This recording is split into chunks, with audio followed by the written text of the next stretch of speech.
it's often talked about Vulcan's director's wall, and how great of an introduction that is for a lot of young cinephiles or people who know that they like a certain, like the French Connection. But what else had William Friedkin done? Or who was it that did French Connection too? It wasn't Friedkin.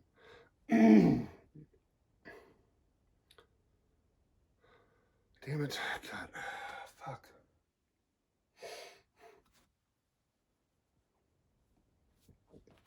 I keep coughing.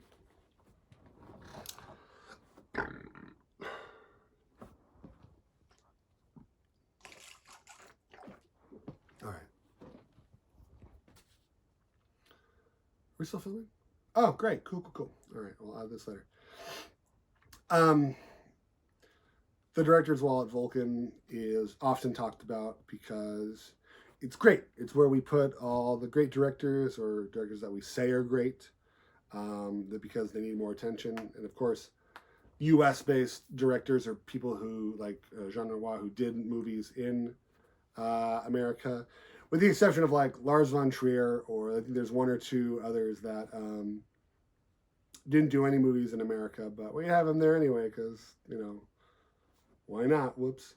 In our most it's it'd always be fun to talk about who got on there. It took a long time for Wes Anderson to get on there, which I thought was really funny. Recently-ish, in the last year or two, we put Elaine May on there. The most recent one was Bong Joon-ho, which was like, yeah, that about time, and we were really looking forward to putting more movies in this section, especially the Criterion Parasite and Memories of Murder.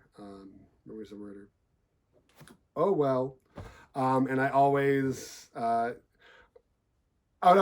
it interesting when people would say like, "Hey, why isn't such and such or such and such on there?" And as much as I love Robert Zemeckis, I don't think he should be on the director's wall. Not that it's up to me. I'm not going to fight for him. Other people might. But it was always really funny where I'm not going to name any names, but more people would agree with me that Robert Rodriguez would never be put on the director's wall at Vulcan Video, which I thought was pretty funny. I was saying earlier we had the request list and stuff, and sometimes there would be really dumb things written on the request list. One of our employees, it was his personal prank to put Darren Aronofsky's Pie on there, even though we definitely had it. For a time at the North Loop store, Terriers, the TV show, would constantly be put on the request list. It was never put on DVD. I'm pretty sure it's now available streaming. It's still not on DVD, and eventually it was done just to make me mad, which it totally worked, but it's still kind of funny. And over time, with having to move the stores, we weren't able to always get things, and eventually we just pulled the request list off.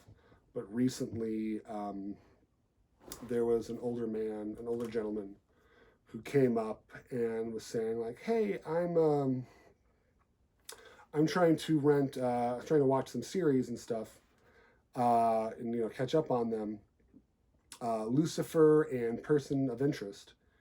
And I said, "Oh, we only have up to like season 2 of Lucifer, and it looks like the last 2 seasons are on Netflix, and same thing with Person of Interest and stuff. But they're on DVD. It's all on DVD." And he said, I can't remember how he brought it up. He said something like, "Oh, I'm not going to be around much longer." And I said, "Oh, come on, don't say that." And he said, "Oh no, I have terminal cancer. I'm dying, and I wanted to finish these series before I go." And I was, very, how do you react to that? It was very sobering. So I made sure to write down for Brian, "Hey, this guy's dying. Can we get as much Lucifer and Person of Interest as possible?" And we did, and we told him, and he was very happy. And 1 or 2 other movies that he and his daughter wanted to watch. And I don't know where he is, if he was able to watch the rest of it before all this happened. And now I'm sad thinking about it.